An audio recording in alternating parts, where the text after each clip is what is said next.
Students, आज हम start करने जा रहे हैं हमारा नेक्स्ट टॉपिक्स। अभी तक हमने जो पढ़ा है उसमें के अंदर क्या क्या पढ़ा है हमने अब तक पढ़ा है सिर्फ जो मेटल की ओर होती हैं वो कौन सी होती, कितने टाइप की होती हैं, ठीक है ना। अब हमने आगे पढ़ना उस मेटल ओर को यूज करके हम कैसे एक प्योर मेटल हम बना सकते हैं, डिफरेंट प्रोसेस के अंडर में हम वो कैसे कैसे कर सकते हैं वो हम स्टार्ट करने जा रहे हैं, ठीक है। तो हमारा जो मेटल की ओर होती है, मेटलर्जिकल जो ऑपरेशन है, सबसे पहले हम क्या करते हैं, crushing and grinding of ore. Crushing and grinding ore का मतलब कि जो भी ओर है आपको एक लम्प्स की फॉर्म में मिलेगी। मान लो बड़ा सा लम्प्स है आपका, ये आपका क्या लम्प्स, एक लम्प्स है, इसको हम क्या करेंगे, इसको ग्राइंडिंग करेंगे और इसको पाउडर फॉर्म में बना देंगे। इसको क्या बना देंगे हम, पाउडर फॉर्म में। तो सबसे पहला हमारा प्रोसेस यही होता है, जो हम ज़मीन से जो क्रस्ट से जो निकाल के लाते हैं वो पहाड़ की फॉर्म में होती है, बहुत बड़े बड़े लम्प्स होते हैं। सबसे पहला क्या होता है, उनको पाउडर बना लेना। सबसे पहला हमारा जो प्रोसेस है crushing and grinding of ore, सबसे पहले हम क्या करते हैं, उसको क्रश करके या ग्राइंडिंग करके हम उसको क्या कर देते हैं, हम उसको पाउडर फॉर्म में मिला देते हैं। सेकेंड हमारा जो प्रोसेस है, ऑपरेशन है, वो क्या है, कंसनट्रेशन ऑफ ओर। जो ओर को हमने पाउडर में बनाया है उस ओर को हम कैसे कंसनट्रेशन करेंगे वो हम पढ़ते हैं। उसके बाद हमारा थर्ड प्रोसेस है एक्सट्रैक्शन ऑफ क्रूड मेटल। फिर हमने जो कंसंट्रेशन ऑफ ओर की है, कंसंट्रेशन जो ओर हमारी है उससे हम क्रूड मेटल कैसे बना सकते हैं, क्रूड मेटल कैसे प्रिपेयर कर सकते हैं, क्रूड। फिर जो हमारी क्रूड मेटल बनेगी, मतलब क्रूड मेटल तो बन गई लेकिन वो हमारी क्या, इम्प्योर मेटल, तो उसको लास्ट स्टेप में हम प्योर कैसे बनाएंगे। तो चार प्रोसेस फॉलो करते के सभी मेटल के ऊपर अप्लाई करेंगे, उनको हम क्या करेंगे, प्योर बनाएंगे, प्योर तक। तो हमारे प्रोसेस हम स्टार्ट करें। ग्राइंडिंग और क्रसिंग में तो कुछ नहीं है, इसके अंदर आपने क्या किया, पाउडर लिया। फर्स्ट जो हमारा प्रोसेस है, पाउडर ले लिए, उसके हम क्रस्ट और ग्राइंडिंग कर देंगे। अब हम स्टार्ट कर रहे हैं सेकंड प्रोसेस से, ठीक है ना। हमारा सेकंड प्रोसेस क्या है, जिसकी concentration of ores. Concentration of ore का मतलब क्या है, कंसंट्रेशन ऑफ ओर का मतलब होता है removing of unwanted impurities, removing of unwanted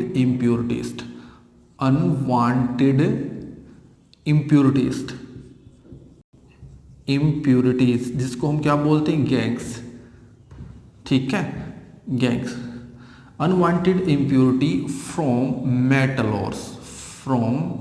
metals, और जो मेटल की ओर होती है, ठीक है ना, मेटल की ओर होती है, नॉन मेटल की तो और होती नहीं। तो उसको रिमूव करने का जो प्रोसेस है, जिसके द्वारा removing of the unwanted impurity gangue from the metal is known as the concentration of ore. तो कंसंट्रेशन ओर को हम क्या कर सकते हैं, डिफरेंट प्रोसेस के द्वारा हम जो अनवांटेड इम्प्योरिटी है उसको हम क्या कर सकते हैं, रिमूव कर सकते हैं। तो वो कौन कौन से प्रोसेस है जिसके द्वारा हम कंसंट्रेशन ऑफ ओर करते हैं। तो ये आपके डिफरेंट मेथड है। जो सबसे पहला हमारा मेथड है हमारा क्या, magnetic separations. Magnetic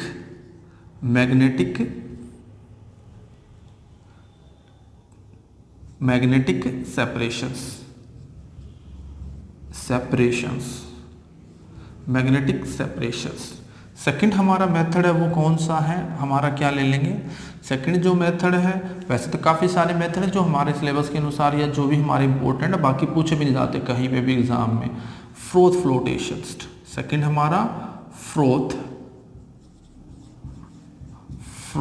फ्लोटेशंस, fourth froth फ्लोटेशंस, और थर्ड हमारा है लीचिंग्स, ठीक है। तो तीन मेथड हम पढ़ लेंगे, हमारे थ्री मेथड हैं। सबसे पहला हमारा क्या है, मैग्नेटिक सेपरेशंस, जिसमें हम मैग्नेटिक को यूज करके हम क्या कर सकते हैं, उसको हम क्या कर सकते हैं, सेपरेट कर सकते हैं। एक आपका सेकंड हमारा जो मेथड है जिसको हम क्या कर सकते हैं, फ्रोथ फ्लोटेशन के द्वारा। फ्रोथ हमारा क्या है, फ्रोथ फ्लोटेशन के द्वारा हम उसको क्या कर सकते हैं। थर्ड हमारा है लीचिंग के द्वारा भी हम क्या कर सकते हैं, उसको क्या कर सकते हैं, प्योर बना सकते हैं। मेथड फोर्थ वो आपका अगर आपने लिखना तो फिर भी वो भी ग्रेविटी सेपरेशन भी बोल देते हैं हम, ग्रेविटी, इसको बाद में पढ़ लें, ग्रेविटी सेपरेशंस, ठीक है, ग्रेविटी सेपरेशन। फोर मेथड है, मेनली हमारे थ्री मेथड है जो हम यूज करते हैं। मैग्नेटिक सेपरेशंस, फ्रोथ फ्लोटेशन और लीचनिंग, ठीक है। इनके अंदर हमने एक तो सबका प्रिंसिपल पता होना चाहिए किस चीज़ पे बेस्ड है। इनमें हमें 2-3 चीज़ें हमें पता होनी चाहिए जो एग्जाम में पूछी जाती है। एक तो इनका प्रिंसिपल पूछा जाता है, एक एग्जाम्पल आपको पता हो, प्रोसेस आपको सिर्फ डायग्राम, 3 चीज़ें अच्छी तरह आनी चाहिए। एक तो इनका प्रिंसिपल, जो क्या क्या ये प्रिंसिपल हम यूज करते हैं इनके अंदर। सेकंड हमारा है जो इनका एग्जाम्पल क्या है, डायग्राम भी हम अच्छी तरह पढ़ लेंगे, प्रोसेस तो कभी पूछा नहीं जाता, ठीक है ना। तीसरा हमारा जो एग्जाम्पल, आपको एग्जाम्पल भी पता होना चाहिए कि क्या क्या एग्जाम्पल। तो 3 चीज़ें हम इनके बारे में पढ़ेंगे, हर एक प्रोसेस के बारे में, ठीक है ना। सबसे पहले और भी कुछ पॉइंट होते हैं जो हम यूज करेंगे। सबसे पहले हम स्टडी स्टार्ट कर रहे हैं मैग्नेटिक सेपरेशंस। देखो मैग्नेटिक जो सेपरेशन है उसके द्वारा हम कैसे इसको आपका क्या कर सकते हैं, मेटल को कंसंट्रेशन ऑफ 4 को हम बना सकते हैं मेटल की। तो फर्स्ट हमारा क्या है, मैग्नेटिक सेपरेशन। देखो मैग्नेटिक सेपरेशन में क्या होता है, आपको पता है कि पहले स्टेप में हमने क्या कर लिया, पाउडर बना लिया हमने मैग्नेटिक सेपरेशन को। एक तो इसका प्रिंसिपल क्या, इट इज बेस्ड अपॉन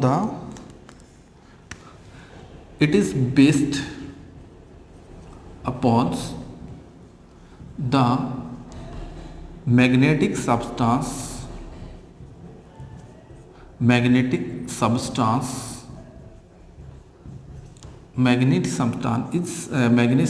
मतलब और is separated by non magnetic ores by using magnetic substance, magnet, ठीक है। एक मैग्नेट को यूज करके नॉन मैग्नेटिक सब्सटेंस को हम सेपरेट कर सकते हैं मैग्नेटिक के। तो देखो कैसे क्या होता है इसके अंदर, आपको दिखाई दे रहा है सामने, ये हमारा क्या होता है, एक हमने 2 व्हील ले रखे, हमारा ये जो ग्रीन कलर से दिखा रखे है ये व्हील है, इनके ऊपर एक मैग्नेटिक बेल्ट लगी होती है जो आपको दिखाई दे रही है ना, ये बेल्ट आपकी क्या है, मैग्नेटिक बेल्ट। ये हम इसके ऊपर क्या लगा देते हैं, मैग्नेटिक बेल्ट, ठीक है।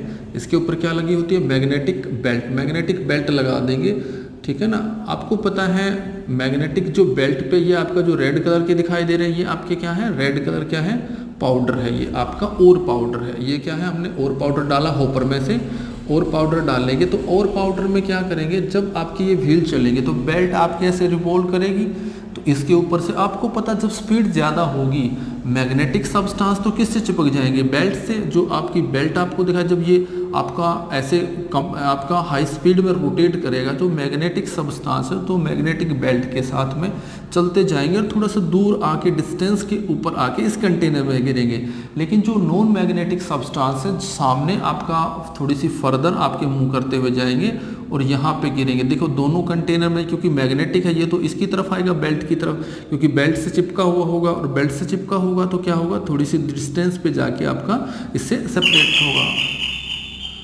ठीक है ना। जो सेकंड वाला हमारा है, सेकंड वाले के अंदर हम क्या करते हैं, जो सेकंड वाला है इसके अंदर हमारा क्या, सेकंड जो प्रोसेस है इसके अंदर हम क्या करते हैं, इस प्रोसेस के अंदर नॉन मैग्नेटिक जो पार्टिकल हैं इसमें हम क्या करेंगे, नॉन मैग्नेटिक पार्टिकल को ये आपके इससे सेपरेट हो जाते हैं, ठीक है। ठीक है, इस तरह जो हमारा सेकंड मेथड है उसके अंदर हम क्या करते हैं, जो सेकंड हमने ले रखे हैं, देखो इसमें हमारा इसके अंदर क्या क्या हम यूज करते हैं, बस ये हमने इसमें ध्यान रखना है। तो यहाँ पे जो एग्जाम्पल है आपके, क्या क्या एग्जाम्पल है इसके अंदर, जो आपका देखो यहाँ पे आपका जो मैग्नेटिक सब्सटेंस है वो आपके होते हैं जैसे Fe2O3, MnO2, ये क्या है, दोनों के दोनों मैग्नेटिक सब्सटेंस है। तो ये मैग्नेटिक बेल्ट के साथ मूव करते हुए यहाँ पे आ जाएंगे इस कंटेनर के अंदर। तो ये कंटेनर में क्या, मैग्नेटिक सब्सटेंस, जो जैसे कैसेटेराइट है, जो आपका टीन का, जो आपका क्या होता है, टीन का ऑक्साइड होता है, वो आपका नॉन मैग्नेटिक होता है, तो वो इसमें कलेक्ट कर लेंगे यहाँ पे।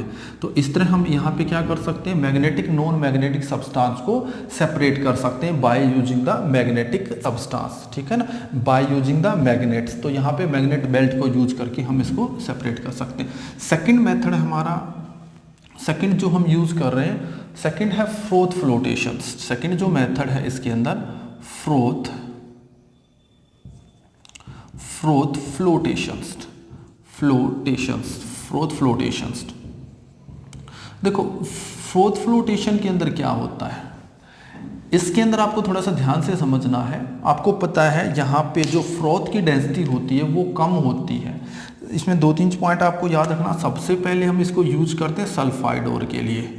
सल्फाइड ओर, जो सल्फाइड ओर होती हैं उनके लिए ही यूज करते हैं। जैसे आपकी लेड है, लेड सल्फाइड है, जिंक सल्फाइड है, तो इनके लिए यूज कर सकते हैं हम। मरकरी सल्फाइड है, जो भी जितनी भी सल्फाइड ओर होती हैं। एक तो सबसे पहले आपने ध्यान रखना फ्रोथ फ्लोटेशन जो यूज करते हैं हम सल्फाइड ओर के लिए यूज करते हैं। देखो प्रोसेस में क्या होता है, प्रोसेस बेस्ड क्या है इसका जो प्रिंसिपल है वो क्या है, प्रिंसिपल किस पे बेस्ड है। प्रिंसिपल के अंदर हम देख सकते हैं कि it is based upon, it is based upon impurities. जो मैग्नेटिक ओर है, मैग्नेटिक्स ओर आर, मैग्नेटिक जो ओर है वेटेड बाई ओएल्स, ठीक है ना।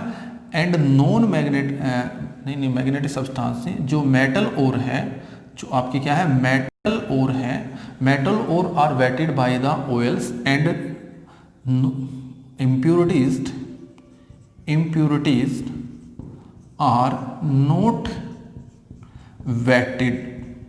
wetted by oils। जो इसके अंदर हम ऑयल लेते हैं, यहाँ पे क्या डालते हैं, यहाँ पे हम ऑयल और का आपको दिखाई दे रहा है, यहाँ पे और प्लस में ऑयल का सस्पेंशन डालते हैं। यहाँ पे हम क्या डालते हैं, सस्पेंशन बना के डालते हैं, ठीक है। तो इसमें क्या होता है, जो आपकी और ऑयल यहाँ पे हमने डाला और साथ में हम थोड़ा बहुत वाटर भी डाल देते हैं। तो यहाँ पे कुछ चीज़ें और डालते हैं, जैसे स्टेबलाइजर क्या होता है ये भी डालते हैं, कलेक्टर भी डालते हैं। तो इसके अंदर देखो क्या होता है, हमने यहाँ पे एक सस्पेंशन बना के डाल दिया, यहाँ पे ऑयल साथ में और प्लस में साथ और वाटर के अंदर, ठीक है। तो आप जैसे इसको रोटेट करोगे, इसकी रोटेशन हम करेंगे, जैसे ये हमारा दिखाई दे रहा है आपको साफ, जो इसकी हम रोटेशन करेंगे, ये जब रोटेट होगा तो रोटेशन क्या होगा, अंदर एयर जाएगी, यहाँ से यहाँ पे क्या जाएगी, एयर।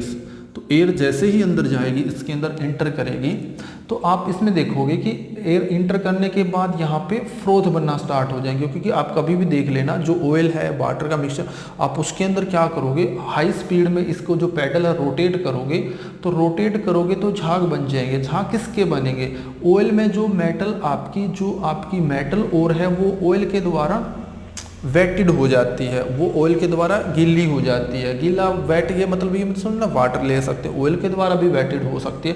तो जो आपकी मेटल ओर है वो तो किसके द्वारा वेटेड हो जाएगी, जो आपकी ऑयल के द्वारा। तो ऑयल से फिर क्या करेंगे, जैसे एजिटेट करेंगे तो जो मेटल की ओर है वो आपकी फ्रोथ के ऊपर अब्जॉर्ब हो जाती है।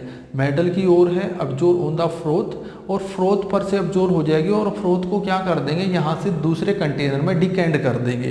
तो क्या हुआ, जैसे ही हम इसको क्या करते हैं, पैडल को हाई स्पीड में रोटेट करते हैं, तो आपका जो मेटल ओर है जो ऑयल के साथ है उसके फ्रोथ बन जाएंगे, और फ्रोथ को क्योंकि हल्के होते हैं तो आपके कंटेनर के ऊपर आ जाएंगे। ऊपर से हम स्किम्ड ऑफ कर लेते हैं दूसरे कंटेनर में, इस कंटेनर में इनको स्किम्ड ऑफ कर लेंगे, ठीक है ना। इसके अंदर क्या बच जाएंगी, इम्प्योरिटी, ठीक है। अब इसमें हमने 2-3 चीज़ें और डाली इसके अंदर, तो आप प्रिंसिपल ध्यान रख लेना, based upon the metal ore are wetted by the oils and impurity not wetted by the oils या वेटेड बाय द वाटर्स, ठीक है ना। या आप दूसरे तरीके में भी बोल सकते हो, इम्प्योरिटी आर से wetted by the water and metal are not wetted by the waters, ठीक है। तो यहाँ पे कुछ चीज़ें और हमने डाली हैं। एक हमारा जो एग्जाम में पूछा जाता है वो कलेक्टर के बारे में पूछ लेते, what is the collectors, collector क्या होता है, क्यों डाला जाता है ये, ठीक है ना, क्या रोल होता है कलेक्टर का इसके अंदर से। तो आपने ध्यान रखना है कलेक्टर क्या होता है। एक इसमें देखो 2 चीज़ें डाली गई हैं, एक कलेक्टर एक स्टेबलाइजर्स, इट इंक्रीज्ड, इसमें के अंदर क्या, it increased non वेटिबिलिटीज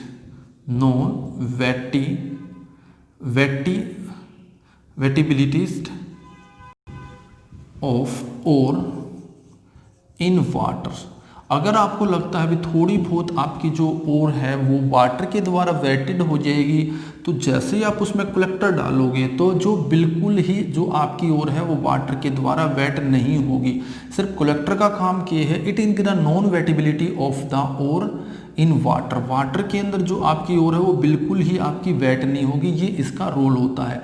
so collector is the increase the non wettability, increase the non wettabilities या नॉट वेटिबिलिटी हम बोल सकते हैं, non wettability of ore in water. तो ये आपका रोल होता है कलेक्टर का। इसके साथ में जो हमने डाला गया है स्टेबलाइजर, इस स्टेबलाइजर जिसके इसके एग्जांपल हमारे क्या क्या जो हमने लिख रखे हैं यहाँ पे, पाइनोल्स।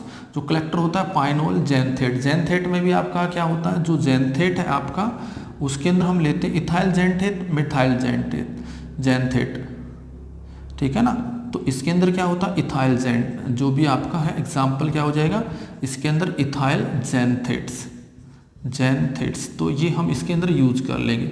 तो हमारा जो कलेक्टर होता है उसके क्या रोल होता है, which increase the non wettability of ore in water, water के अंदर नॉन वेटिबिलिटी इंक्रीज कर देता है। सेकंड इसके जो एग्जांपल हमारे पाइन ऑयल है, एक हमारा क्या है पाइनोल और सेकंड हमारा क्या है जेंथेट्स। दो इसके एग्जाम्पल है जो कलेक्टर के। आपके एक एक नंबर के ही क्वेश्चन आएंगे, ऐसे ही पूछ लेंगे what is the collector, what is the stabiliser. तो स्टेबलाइजर क्या होता है यहाँ पे, ठीक है ना। स्टेबलाइजर का क्या रोल होता है, क्या करते हैं स्टेबलाइजर की हेल्प से। जो स्टेबलाइजर होता है उसका रोल है, इट स्टेबलाइज द फ्रोथ। जो स्टेबलाइजर होता है इसका सिर्फ इतना ही रोल है, इट स्टेबलाइज्ड द फ्रोथ। जो आपके फ्रोथ बने हैं उनको सिर्फ स्टेबलाइज करने के काम होता है। It stabilise the froth. जो फ्रोथ बने उनको स्टेबलाइज करता है, जिसके एग्जाम्पल क्या है, क्रिसोल और एनिलीन, ये इसके एग्जाम्पल है, ठीक है ना। एक इसी के अंदर हमारा तीसरा जो पॉइंट पूछा जाता है एग्जाम के अंदर, वो पूछते हैं डिप्रेसेंट। ये आपका थर्ड जो पॉइंट है जो पूछा जाएगा, एक पूछते हैं डिप्रेसेंट क्या होता है। डिप्रेसेंट, डिप्रेसेंट क्यों डाला जाता है, डिप्रेसेंट, डिप्रेसेंट का क्या रोल होता है, what is the role of depressant in the, role तो किसी में भी पूछ सकते हैं, एग्जाम में क्वेश्चन पूछेंगे फिर what is the role of the collector in froth flotation, what is the role of the stabiliser in froth flotation, what is the role of depressant in, ठीक है ना। डिप्रेसेंट इसका रोल क्या है, जो आपका डिप्रेसेंट, जैसे मान लिया कोई और होती है, जैसे कभी भी आप देख लेना जिंक सल्फाइड और प्लस में लेड सल्फाइड दोनों और इकट्ठी मिलेगी नेचर के अंदर। ये हमेशा क्या मिलती है, नेचर के अंदर दोनों इकट्ठी मिलेंगी। ये नहीं कि जिंक सल्फाइड अलग मिलेगा और लेड सल्फाइड अलग मिलेगा। जहाँ पे भी जो सल्फाइड का और होगा उसमें जिंक भी मिलेगा, जिंक सल्फाइड भी होगा और लेड सल्फाइड। लेकिन मुझे एक की ज़रूरत है, मुझे सपोज कर लिया मैंने ज़रूरत है सिर्फ किसकी, मुझे सिर्फ आपकी लेड सल्फाइड की ज़रूरत है, जिंक सल्फाइड की ज़रूरत नहीं है, या फिर जिंक सल्फाइड की ज़रूरत है, तो उसको हम कैसे यूज कर सकते हैं। तो इसका रोल है, it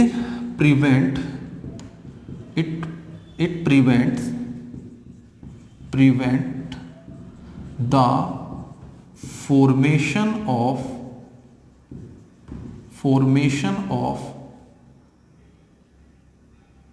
froth of one sulfide or from the mixture, जो आपका मिक्सचर होता है उसमें से एक के फ्रोथ को बनने से रोक देता है। जैसे हमने क्या किया, जैसे इसमें एक डिप्रेसेंट, इसका एग्जांपल क्या हो जाएगा, सोडियम साइनाइड्स। ये आपका पूछ लेते हैं, ऐसे पूछ लेते हैं what is the role of the sodium cyanide in the froth flotation. तो इसका रोल भी पूछ लेते हैं, इसका क्या रोल है।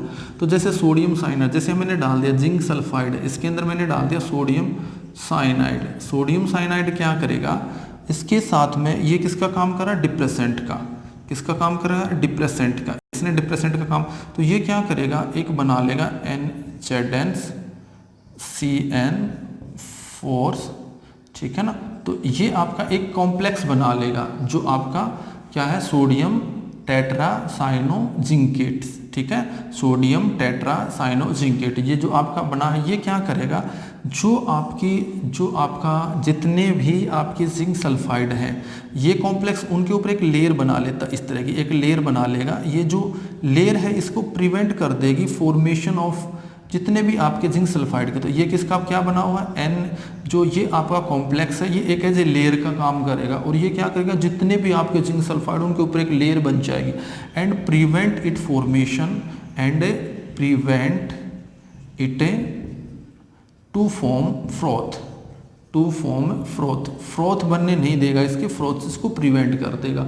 तो डिप्रेसेंट का क्या रोल है? डिप्रेसेंट का रोल है, अगर कोई भी ओर है जो सल्फाइड की ओर है, अगर उसमें दो तरह के मिक्सचर, दो तरह के सल्फाइड जैसे जिंक सल्फाइड, लेड सल्फाइड, तो उसमें से आपका मान लिया एक मिक्सचर है तो उसमें से हमें एक को सेपरेट करना है। तो जैसे ये मिक्सचर है जिसमें हमने लेड सल्फाइड को सेपरेट करना है, तो लेड सल्फाइड के तो आपके फ्रोथ बन जाएंगे, लेकिन जिंक सल्फाइड के नहीं बनेंगे, क्योंकि ये जो ये सोडियम साइनाइड हमने डाला है वो इसके साथ में क्या कर लेता है, एक कॉम्प्लेक्स बना लेता है, और कॉम्प्लेक्स जो आपका जिंक सल्फाइड के जो आपके ये बाकी जो मॉलिक्यूल बचे उनके ऊपर एक लेयर बना लेता है, जिसके कारण आपके ये फिर फर्दर फ्रोथ नहीं बना सकते। This is the role of the depressants. ठीक है, अब एक हमारा लास्ट है जो जिसको हम बोलते हैं लीचिंग्स। तो लीचिंग क्या होता है, क्या उसका रोल होता है, तो वो भी हम पढ़ लेते हैं। जो लीचिंग हमारा है, देखो लीचिंग के अंदर क्या होता है, लीचिंग क्या होता है, लीचिंग एक प्रोसेस है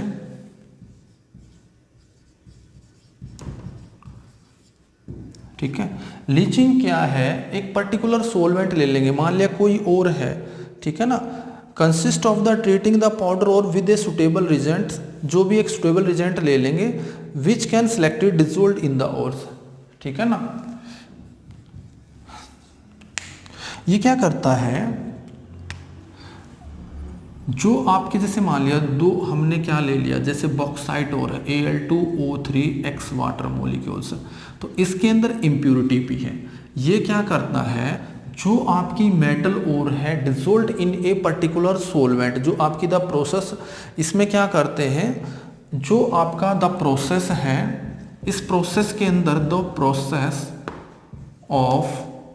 प्रोसेस ऑफ डिसोल्विंग्स या प्रोसेस ऑफ एक प्रोसेस है जिसके अंदर हम क्या करते हैं, कंसिस्ट ऑफ द, इस process consist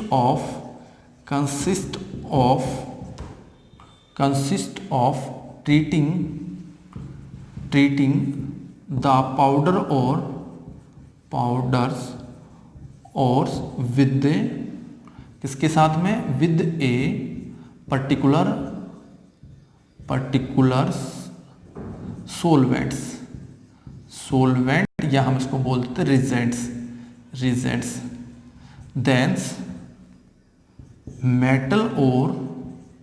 metals or are dissolved in this reagents and impurities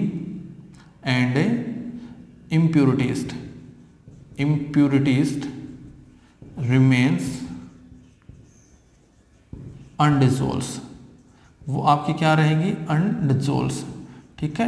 dissolve भी हो जाएंगे तो फिर दूसरा उसको हम क्या कर सकते हैं, वापस उसको उसमें कन्वर्ट कर सकते हैं। तो इसमें एक सिंपली क्या है, एक प्रोसेस है जिसके द्वारा हम क्या करेंगे, मेटल ओर को एक पर्टिकुलर सोलवेंट में डाल देंगे, तो सोलवेंट में डालने के बाद जो मेटल की ओर है वो तो डिजोल्व हो जाती है, लेकिन आप उस रिजेंट के अंदर, लेकिन इम्प्योरिटी आपकी रिमेन अनडिजोल्व, तो रिमेन आपकी इनडिजोल्व हो जाएंगे। जैसे हमने एक एग्जाम्पल इसके आपके लीचिंग के अंदर हमारा क्या होगा, जैसे हम इसमें ले रहे हैं लीचिंग ऑफ, फर्स्ट आपका एग्जांपल लीचिंग ऑफ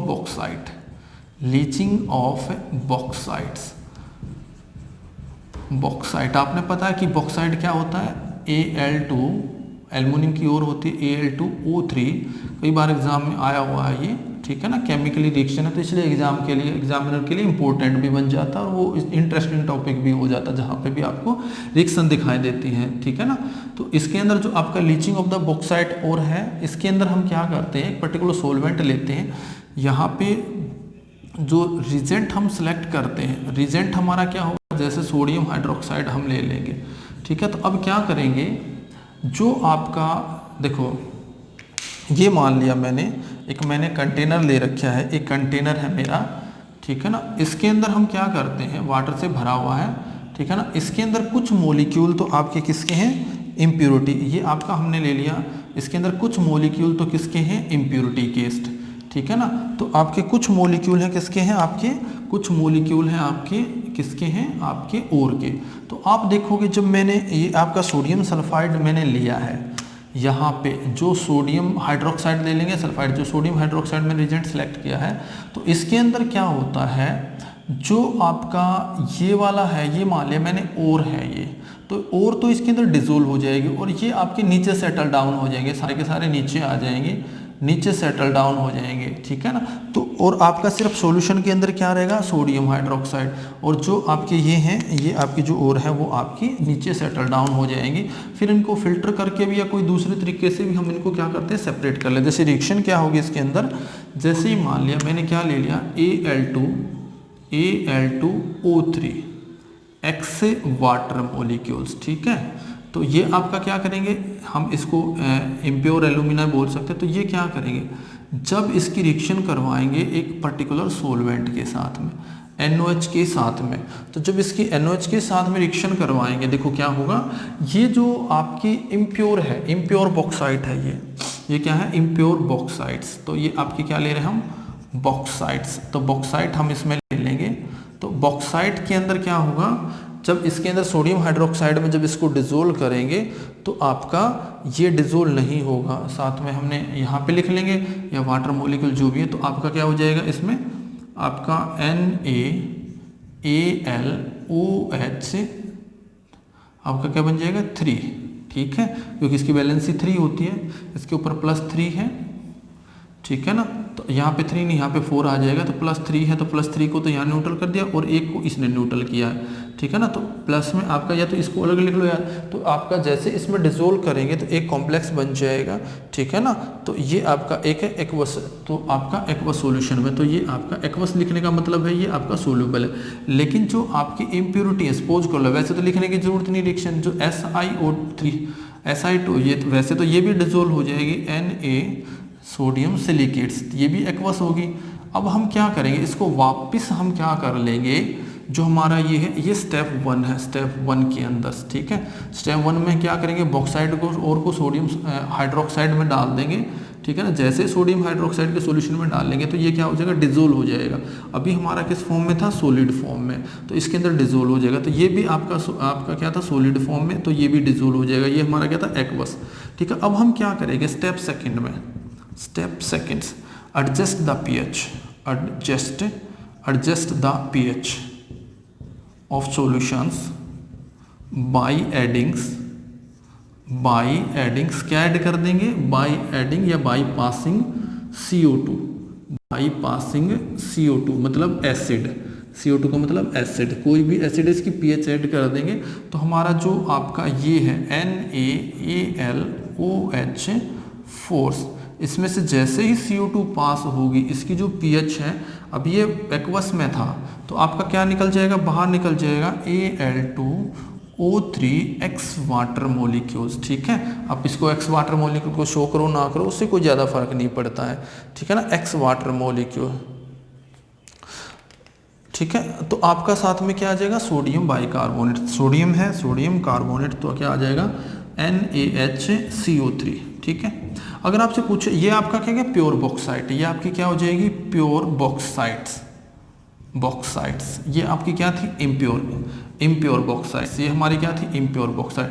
अभी आपसे अगर कोई पूछे भी मैंने प्योर एल्यूमिना बनाना है, ठीक है ना, प्योर एल्यूमिना, तो प्योर एल्यूमिना क्या हो जाएगा, जब हम इसको क्या करेंगे, स्टेप थर्ड में क्या करेंगे, स्टेप थर्ड में ले लेंगे जो हमारा बना है स्टेप थर्ड के अंदर प्योर एल्यूमिना बनाने के लिए, स्टेप थर्ड। तो आपका क्या होगा, जो Al2O3 है, X वाटर मॉलिक्यूल है, इसको हीट कर देंगे, हीट करेंगे तो वाटर मॉलिक्यूल इसके बाहर निकल जाएंगे, प्लस में क्या आ जाएगा, X वाटर मॉलिक्यूल्स, तो यहाँ पर हमारा क्या आ जाएगा, X वाटर मॉलिक्यूल। तो इसको हीट कर देंगे, टेम्परेचर आपको रखना है तो इसको याद रख लेना, 473 से 523 केल्विन्स। तो जैसे इसको हीट करेंगे तो ये आपका क्या आ जाएगा, प्योर एल्यूमिनास, ठीक है, प्योर एल्यूमिना। अगर आपसे पूछे भी प्योर एल्यूमिना कैसे प्रिपेयर किया जाता है, तो प्योर एल्यूमिना प्रिपेयर करने के लिए हम 3 स्टेप यूज करेंगे। पहले स्टेप में जो बॉक्साइड है और उसके पर्टिकुलर सोलवेंट में डिसोल्व करेंगे, ठीक है ना, तो आपकी वो डिसोल्व हो जाएगी। उसके बाद हम उसकी pH एडजस्ट करेंगे तो वापस सॉलिड बन जाएगा। अब ये वापस सॉलिड बन जाएगा, इसके प्रेसिपिटेट भी बोल सकते हैं। फिर इसको हीट करेंगे तो आपका एल्यूमिना अलग हो जाएगा। अगर मुझे एल्यूमिना, ठीक है ना, तैयार करना है तो आप इसको पोज करके इसको लिखते रहना साथ साथ में। सेकंड हमारा है leaching of silver and gold, leaching of silver and gold. Silver and gold की कैसे लीचिंग करेंगे, leaching of of silver and gold, silver and gold. ठीक है, सिल्वर और गोल्ड की कैसे लीचिंग करेंगे, तो हम क्या करते हैं, मान लेते हैं हमारा ये आपकी एक मेटल हमने ले ली, ये मान लिया मैंने मेटल सॉलिड ले ली, जो आपकी जो किसी गोल्ड के लिए आपके क्या होगी, जैसे मान लिया गोल्ड इम्प्योर भी हो सकता है, यहाँ पे सिल्वर, सिल्वर के लिए हम AgS2 भी रख सकते हैं, ठीक है ना, गोल्ड के लिए A2S भी रख सकते हैं, तो ये आपका क्या हो जाएगा, ठीक है।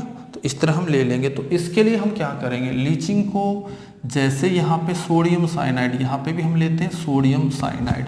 आपको सोडियम साइनाइड कहाँ पे लिया था, आपने फ्रोथ फ्लोटेशन में भी लिया था, तो यहाँ पे भी हम क्या ले लेंगे, सोडियम साइनाइड। तो जैसे इसकी रिएक्शन करवाएंगे सोडियम साइनाइड के साथ में वाटर प्रेजेंस से, तो आपने इसमें 2-3 चीज़ें ध्यान रखनी है। सोडियम साइनाइड के, साइनाइड लिख लो सिर्फ, चाहे सोडियम लिखो या ना लिखो, ठीक है ना, साइनाइड भी लिख सकते हैं, सोडियम भी लिख सकते हैं।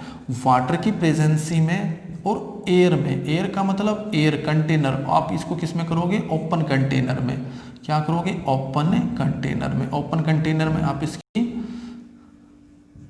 ओपन कंटेनर में आप इसकी रिएक्शन करवाओगे तो आपका क्या बन जाएगा, इसके साथ में आपका क्या बनेगा, MCN2, और इसके ऊपर क्या आ जाएगा, 2 नेगेटिव। ठीक है, आपने सोडियम लिखना है तो यहाँ पे फिर सोडियम आ जाएगा, अगर आप सोडियम लेके चल रहे हो तो यहाँ पे क्या आ जाएगा, सोडियम। ठीक है, और साथ में हमारा क्या रिलीज हो जाएगा, N2S। अगर आप जो भी ले रहे हो साथ में हमारा जो भी आपका ऑक्सीजन से क्या बन जाएगा, प्लस में OH नेगेटिव। ठीक है, ये NCERT में दे रखे हैं तो ये इजी रहेगा आपके लिए।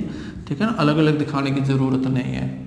अब क्या करेंगे, सेकंड स्टेप के अंदर इसको फिर कोई ऐसे कंपाउंड के साथ में रिएक्शन करवाएंगे जो इससे मोर रिएक्टिव होगा। ठीक है ना, तो आपका क्या करेंगे, जो आपका ये 1 नेगेटिव, तो इसको हम किसके साथ में रिएक्शन करवा देंगे, जिंक के साथ में। ठीक है ना, जैसे आप इसको जिंक के साथ में रिएक्शन करवाओगे, गोल्ड आपके जो भी सिल्वर है वो आपके क्या हो जाएंगे, सेपरेट हो जाएंगे। ठीक है, क्योंकि जो आपका वो ज़्यादा रिएक्टिव होता है। तो हम यहाँ पे लिख देंगे जिंक, तो हमारा क्या हो जाएगा, मेटल आपकी क्या आ जाएगी, सॉलिड में प्योर है, प्योर मेटल्स। ठीक है, ये आपकी क्रूड मेटल भी बोल सकते हैं, और ज़्यादा हम इसको प्योर कर सकते हैं, क्रूड मेटल्स। क्रूड मेटल्स जो आपकी प्योर नहीं है, अभी क्रूड मेटल्स भी बोल सकते हैं, या आपकी जो भी है मेटल। साथ में आपका क्या बन जाएगा, जिंक CN4।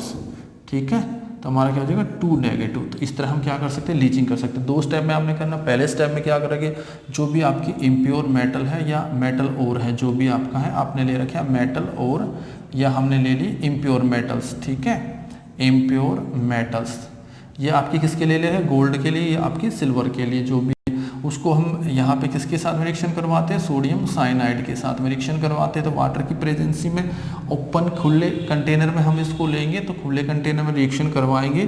ठीक है ना, फिर इससे मोर रिएक्टिव, आपको पता है इससे ये आपका मोर रिएक्टिव होता है, या इसका रिडक्शन पोटेंशियल जो भी है वो पावर ज़्यादा होती है, तो हम इसको यूज कर लेंगे, ये आपका सेपरेट हो जाता है। ठीक है, एक हमारा स्टेप है जिसके अंदर हम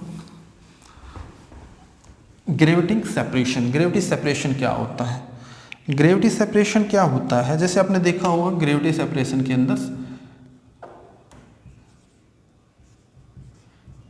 ग्रेविटी सेपरेशंस, इसके अंदर हम क्या करते हैं, जैसे मान लिया हमने क्या किया, वाटर में फ्लो करते हैं, आप देखते हैं वाटर फ्लो कर रहा है, जैसे हमें फ्लो करता हुआ जा रहा वाटर। ठीक है, हम इसको क्या कर देते हैं, यहाँ से डाल देते हैं, यहाँ पे क्या डाल देंगे हम, यहाँ पे डाल देंगे पाउडर, यहाँ पे हम डाल देंगे मेटल का, मेटल ओर डाल देंगे। ठीक है ना, तो यहाँ पे हम क्या डाल देंगे, मेटल ओर, मान लिया सपोज कर दिया आपने डाल दी मेटल ओर्स। ठीक है, तो वाटर को भी आप दिखा सकते हो। तो जो आपकी जो, क्योंकि आपको पता है जो आपकी हैवी है, ये आपकी, जैसे मान लिया ये आपका क्या था, यहाँ पे इसमें से वाटर फ्लो करता हुआ जा रहा था, यहाँ से ऐसे बना देंगे हम। ठीक है ना, जो आपकी ओर है वो तो हैवी होती है, वो तो यहाँ पे गिर जाएगी। जो आपकी ओर है, वो आपकी जो ओर है वो तो यहाँ गिर जाएगी, जो आपकी ओर है वो तो यहाँ गिर जाएगी, और मेटल ओर जो है। ठीक है ना, जो लाइट इम्प्योरिटी है, जो light impurity they flow out with water, lights impurity flow out with water, flow out with water, वो वाटर के साथ बहती हुई चली जाएंगी विद वाटर्स। तो वाटर के साथ वो क्या करती चली जाएंगी, फ्लो आउट करती जाए। इसी तरह एयर है, ये आपका यहाँ पे क्या ले सकते हो आप, वाटर भी ले सकते हो और एयर भी ले सकते हो। ठीक है ना, वाटर और एयर। आपने देखा होगा गेहूं वगैरह को क्या करते हैं, जब हम तेज हवा के अंदर उसमें आपको क्या करते हैं, तेज हवा के अंदर रखते हैं, ऊपर से डालते हैं, तो जो मिट्टी वगैरह होती है वो तो फ्लो आउट हो जाती है एयर के साथ में, और जो आपका गेहूं वो नीचे गिर जाए क्योंकि गेहूं का वेट ज़्यादा। उसी तरह जो आपकी मेटल और है, चाहे वो एयर ले रहे हो चाहे आपकी क्या ले रहे हो, वो तो यहीं गिर जाएगी, और आपकी जो लाइट सब्सटेंस है, जो आपकी इम्प्योरिटी है, लाइट पार्टिकल है, वो आपकी फ्लो आउट हो जाएंगी किसके साथ में, एयर या वाटर के साथ में। ठीक है, तो इस तरह हम इसको सेपरेट कर सकते हैं। तो ये हमारे कंप्लीट होते हैं यहाँ तक।